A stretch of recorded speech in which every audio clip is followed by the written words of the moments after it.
That's one of my favorite tropes, going to hell. He is my book husband, he's my boyfriend, he's my sneaky link. Tentacle girlies, rise up. But he's my enemy. Yeah, whatever. I don't believe you. I literally don't believe you. Hi! Thanks for coming back. I know what you're thinking. You're looking at that title and you're saying, girl, February is gonna be over in like a week and now you're updating everything that you read in January.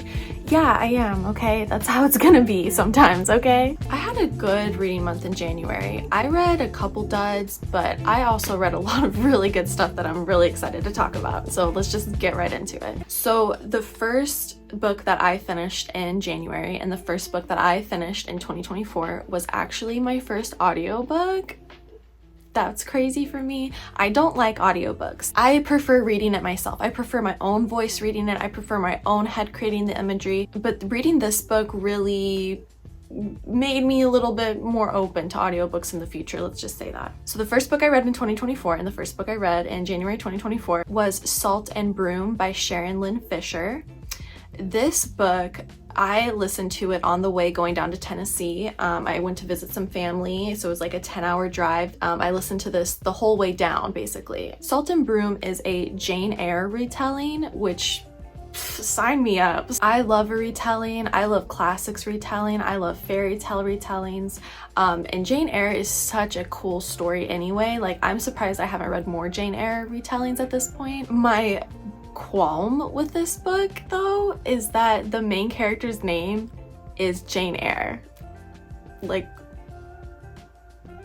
we couldn't be any more creative than that. If you're gonna retell something, don't just reuse the name. I get that Eyre was spelled differently in Salt and Broom, but I don't care. It's still weird. Choose a different name. Basically, this book is very witchy, very like cottagey vibes, little dark, little like mysterious fantasy. It's witchy vibes. It's witchy vibes. It was like the perfect read to read in January, and I would definitely recommend it to anyone because I had such a fun time reading it. Just cute, cozy, spooky vibes all around. There's even a cat. There's a cute little cat in there, and she meows a lot, and it's really cute. The next book I read was Hellbent by Leigh Bardugo. And honestly, I need to reread this series. I need to buy the series so that I can own it, so that I can reread it, because I did not give Ninth House the flowers it deserves. I mean, I didn't speed read through it, but I was just like trying to get through it, and I definitely did not appreciate it, because once I got into Hellbent, I was like, whoa, wait a minute. Is this the same story that I've been reading this whole time? Because this is so freaking good. So I need to reread, and I can't wait to reread both of them. There's apparently a third one coming out. I mean, obviously there's a third one coming out, like with what ends in Hellbent. I will be rereading the series before the third book comes out, because girl, I was not ready for how good of an author Leigh Bardugo is, because like I said, Ninth House did not, like, I liked it for sure, but it didn't click with me. And then once I read Hellbent, I was like, oh, hold on, this is the girl that hold on, Leigh Bardugo. I will be remembering this name for the rest of my life now. And really, I apologize for my crimes, but don't worry, I absolve my sins later on in the month, okay? It's such a dark and spooky read. I mean, they literally go to hell. Like, they literally go to hell. That's one of my favorite tropes, going to hell. It's dark academia, necromancy, but like, there's magic, okay? There's magic. She can do a lot of things that have to do with dead people, and there's like a reason she goes to hell. And I think part of the reason why I didn't love Ninth House is because I didn't allow myself to fall in love with the characters. And by Hellbent, I was falling in love with the characters. I was like, wait a minute, I did not appreciate these characters the first time around. The next book I read was My Hero Academia, Volume 23 by Kohei Horikoshi. I started rereading this series. It's a manga, by the way, for those who don't know what My Hero Academia is. It's anime, it's a manga, and it's my favorite. It's like the only one that I ride or die for. And I know that the manga online is heating up. I mean, I've heard that it's almost ending at this point, but by the time I had started my reread, because that was volume 23 that I read back then, and I was like, let me reread this, let me get back into it. But y'all, my problem, this keeps happening to me. Every time I reread the series, I stop after volume 23, because we get into the My Villain Academia arc, and I cannot be bothered. Like, I don't know what it is. Once we get to that point, it's like so uninteresting to me, which is weird because I'm a villain girly. I love villains. I ride for villains. I love to hear villains' backstories. I love to see villains succeed. But also, like, I just, anything that has to do with a villain, like, I would love to read it. I love to watch it. But for some reason in My Hero Academia, once we get to the villain arc, it's curtains. It's curtains for me, and I'm so sorry. I'm filming this halfway through February, and I still haven't picked it back up. I have not picked up volume 24, so maybe I'll make that a goal in March, just to get through it, read all the rest of the books in the series so that I can get into the manga that's happening online. Okay, after My Hero Academia, I went to Chile for 2 weeks, and I was able to just read by the pool, read in the car, read in the great homes that we stayed in. Like I said, I knew that I had not given Leah Bardugo her flowers, and so I decided, oh, let me read Six of Crows, let me get into it, let me see what it's about. When I tell you, these books changed my life, and they will change yours too. So if you have ever been thinking about reading Six of Crows, read it right now. Stop this, no, don't stop this video. Read it after this video. Every character in this book and in this series, because it's a 2-book series right now, I've heard that she's gonna write a third. I really hope not, because the duology is perfect. It ends so well. But this is about the first one. This is Six of Crows, okay? It involves 6 characters. They're all like assassins, and they're all like kind of part of this team that Kaz Brekker forms. And it's really cool because the way that she intertwines all of these stories, the way that all of these stories come together, I mean, the whole book, we are getting half past and half present. So we're learning what's going on with the whole mission that they're on, but then we also get looks into all of their pasts and how like they kind of line up together and how they ended up working together. Just the way that she intertwines the past and the present is so smart. Like that is, she's an amazing writer. I don't know how she was able to write all this out, outline all of this, and then put it onto paper. That's insane. The whole last 40% of the book is them working on one mission. I mean, I was at 60% and I was like, is this it? Like, is this the whole last 40% is just a giant climax. It's just a giant rising action. I mean, it doesn't stop. It literally doesn't stop. Like, I would say that there's no climax. It just keeps going, and then the book ends, and then you have to get the next book to find out what happens next and to see if there's a climax. I was on the edge of my seat this whole book. Like I said, I was in Chile. I barely wanted to go out. I barely wanted to go out and sightsee. I just wanted to sit down and finish this book. It was so darn good. Not to mention Kaz Brekker. Okay, Kaz Brekker, he is my book husband. He's my boyfriend. He's my sneaky link. He's everything. He's everything.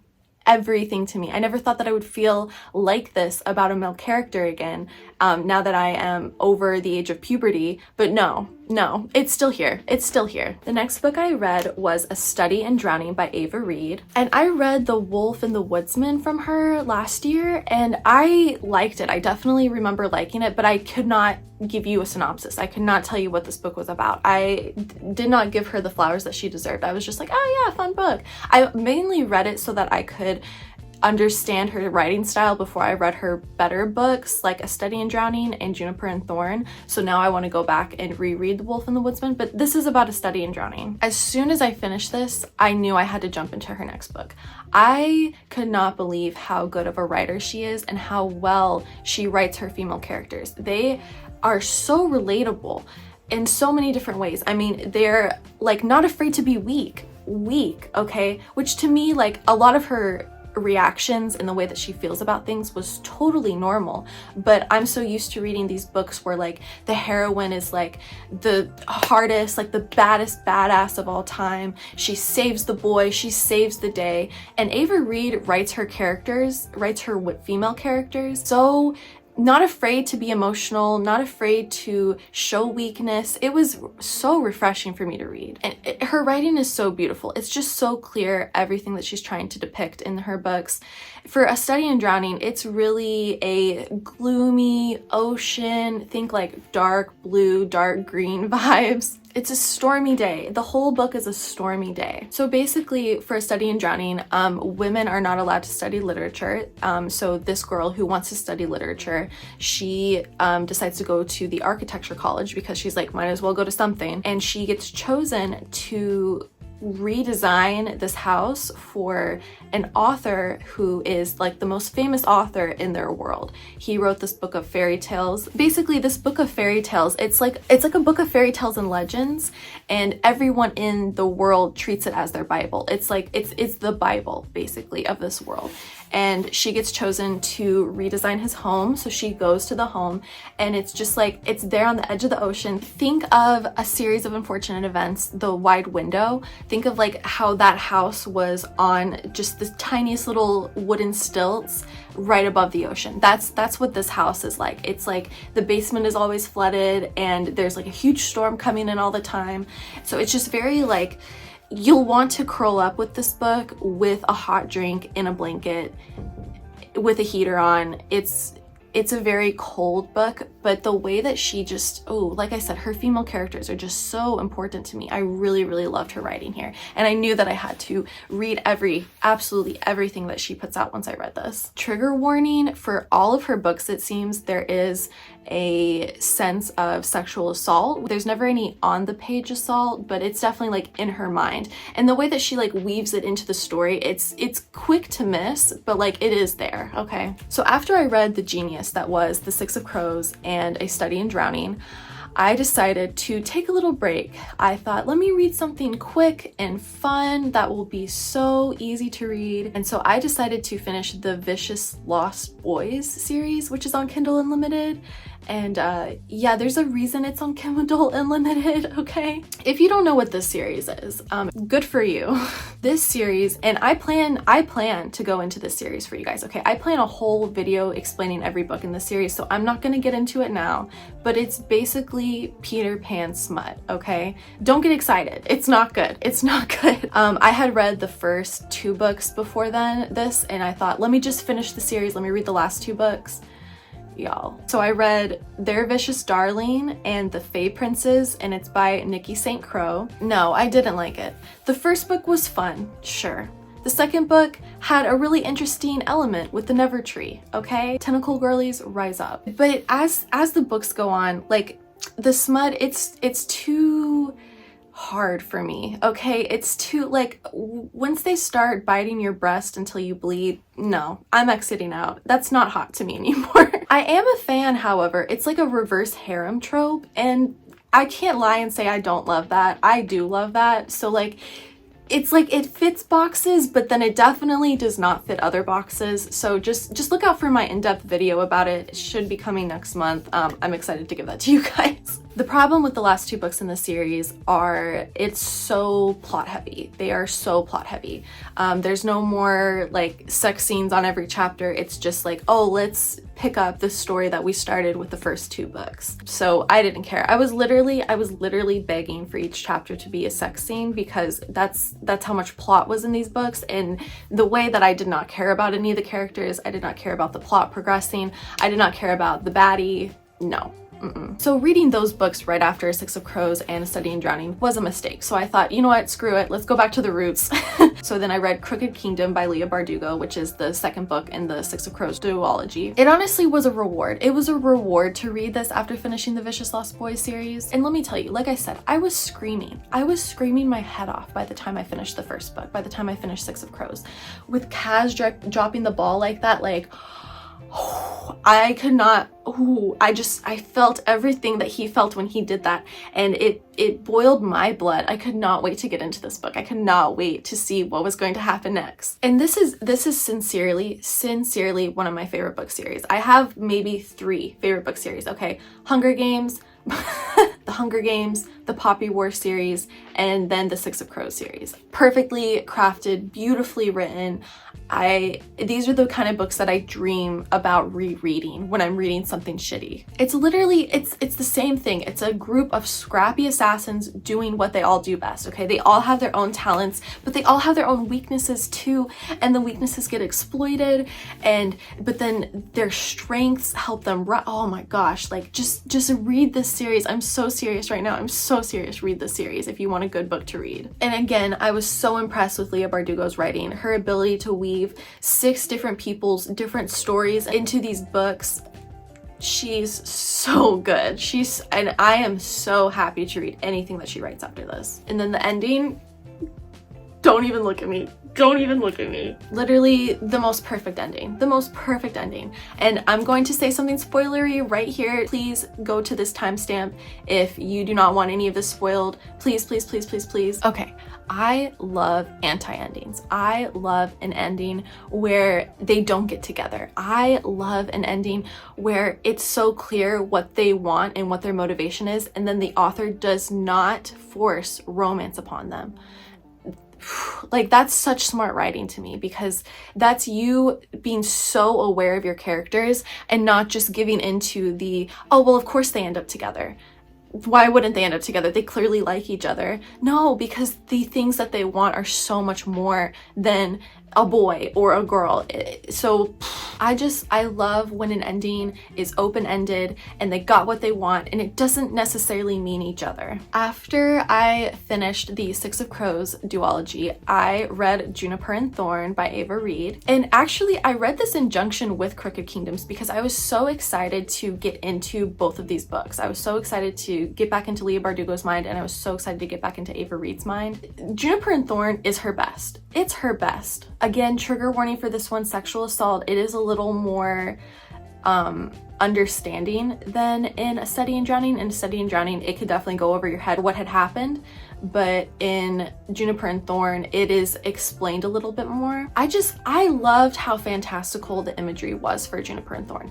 It's a retelling of a fairy tale that I've never heard of before, the Juniper Tree. I don't know what that's about, but just, it was so fantastical. Like, fantasy was off the charts with this one. The story is about these 3 girls who have a father who is like very magical, and like everyone in the town knows that he's very powerful, and he just kind of like keeps them under lock and key in his home. And they offer different services to people in the town, and these girls have like never been in the outside world. One of them gets away and she falls in love with a boy who is a ballet dancer, and it's just, I mean, the fantastical vibes are off the chart. There are a lot of little fantasy creatures who like live on the property. There's like a monster under her bed, there's a goblin in the garden, and the goblin, like, it's just like the way that she writes the imagery is so good, because the goblin cries, and he cries the whole book. Like, it's always talking about how he's crying, and then at the end something happens to where he's not crying anymore, and it's just like, sometimes all you need is that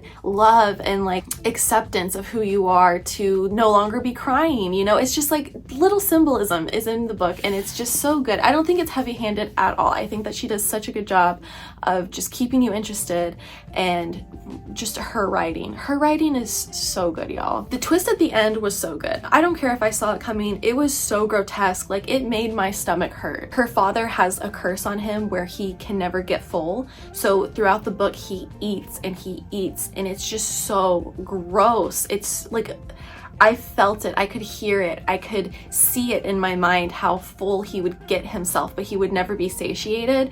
And just, oh, it was just, her imagery is just so gross. It's so good. I fell into this book. I was fully absorbed. I didn't come out. It was like I was a coma patient. Ooh, okay, after the marvelousness that was the Six of Crows series and the Ava Reid books that I read, I decided to try a romantasy out. I read the Crowns of Nyaxia series by Carissa Broadbent. Tell me why both of these books have the longest titles, and they're not even that long, but I can't say them. I'm gonna read them off to you, okay? The first one is called The Serpent and the Wings of Night, and the second one is called The Ashes and the Star-Cursed King. Both of those are terrible titles, I'm sorry. And so the first one, The Serpent and the Wings of Night, it was fun. It was really fun because it's like a competition book, and I love competition. I love like Hunger Games, you know, competition books, okay? You know what I'm talking about, where there's trials and tribulations. I love it. It's a vampire romantasy book, and in the first one, there's a trial where a human is competing against all these vampires, and she has to team up with one of them. So it's trying to be enemies to lovers because he's a vampire and she's a human, but it was not good. It was not done well in my opinion at all. I don't even know if enemies to lovers is the right word. It's kind of like rival enemies to lovers, but the switch happened so quick. Like I felt like they were barely ever enemies. They were barely ever rivals. He grabs her at one point and she stabs him in the leg to get away, and that's like the meanest thing that ever happens to them. I need my enemies to be hating each other. I need literal hate to be flowing through their veins. Like I need them to be so blinded by their hate that they don't see how attractive the other person is. But when both people are constantly talking and thinking about how attractive the other person is, but he's my enemy. Yeah, whatever. I don't believe you. I literally don't believe you. Her relationships just moved so fast. As a reader, I was not invested. There's another person in their alliance who is friends with the vampire, and she just like falls in love with her. She's just like, oh, this is my BFF too, like out of nowhere. And she's a vampire hunter. Like she's not weak. She's not like just this girl who's kind of dumb, like Bella Swan, who's just like, oh, I don't care if you could kill me. Like she knows that she's in danger every step of the way throughout this book, but then she's just like so quick to be friends with the few vampires who we are supposed to like. It's silly. I don't like it. And another thing, I'm sorry girl, but the writing is not good. The end of the first one was very surprising. I did not think it was going to end that way. I thought it was going to end in a very basic, you know, by the book kind of romantasy way. I thought the ending would be very predictable, and it wasn't. It surprised me. So the first book is definitely way better than the second book, and it's good because it sets up for the second book to go back into being enemies to lovers. And that's really cool. I've never seen that before. Usually when it's an enemies to lovers book, the second book or the next book after they become lovers, it's just like them being lovers. But it was cool to see them go back to being enemies and have a legitimate reason for being enemies. I thought that she did that very well. Some people really like this book. Some people really like this book because they think that the romantasy vibes are off the charts. So if you like romantasy, I would definitely say give it a try. It's not for me though. And I got so mad when I found out that this was not a duology. Like, tell me why it ended in such a way to where I'm like, there's gonna be 5 fucking books in this series, aren't there? This is gonna be another... It could have been an easy, good duology, like solid duology, but instead I'm gonna have to read a bunch of bullshit, and I'm not excited for it. I've said this before, I'm a completionist. I can't just stop reading it, so I'm gonna keep reading it, and I'm not gonna like it. I read these books on the plane ride back from Chile. I wouldn't say that that had anything to do with my opinion of it, because I was really excited to be immersed in something, and I was really excited to read a romantasy as well. Like, I saved these books to read for the plane ride home, but whatever. So the last book that I read in January, I had come back to the States, and so I read this for like the last couple days that I had in January. It was Yellowface by R.F. Kuang. I loved her Poppy Wars series books. I mean, talk about an anti-ending. Talk about a depressing book with an anti-ending. I can totally see the self-insert here in Yellowface from Miss R.F. Kuang, okay? I don't hate a self-insert, especially if it's done well, and I felt like this one was kind of hilariously done very well. This is a literary fiction story about 2 female writers. One is very successful and one has not been successful, and the one who is successful, it's a self-insert of the author. It's satire, and I thought it was so fun. I really enjoyed her take on this, because she just kind of, it was kind of a big FU to so many people who say that she should not have deserved the success that she got with her debut series of the Poppy War books. And because those books did so well, and there's a reason they did so well, because they're so well written and great story and everything. And so she got a lot of flack afterwards, people saying she didn't, you know, deserve her success. And she basically, this whole book of Yellowface, she kind of just takes all of her critiques, puts them in the book, but then like writes another bestseller out of it. Like that's so cool to me. That's so Taylor Swift of her, and like I really love that. There's nothing better than people critiquing you and then you taking those critiques and making something better out of it. I don't know what it is, like being successful amongst all of your criticism. And it's not like she had done anything terrible to like warrant the criticism. People just literally thought that she wasn't deserving of her success. So she wrote this book, and it's so fun. And it honestly is really cool because it taught me a lot about the book industry, the publishing industry.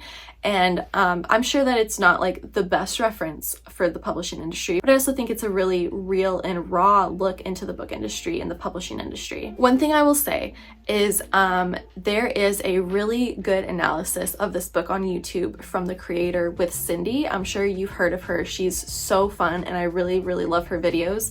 Her analysis on this book is really cool because she goes into how classism really helps people get ahead, which is, I mean, we knew that, like we all knew that, of course, but she goes into the critiques that R.F. Kuang has received and how it's basically impossible for someone who does not come from money to become successful, and how if you come from money, you know, things are going to be handed to you pretty easily. So go watch her video. I'll link it down below. I think that she does a really good job of explaining this book and explaining the criticisms that R.F. Kuang had gotten and why she decided to put them in the book. All in all, I had a great reading month in January. I'm finding that Kindle Unlimited books are kind of the only abysmal pieces of literature that I've been reading. I fell in love with Leigh Bardugo. I fell in love with Ava Reid.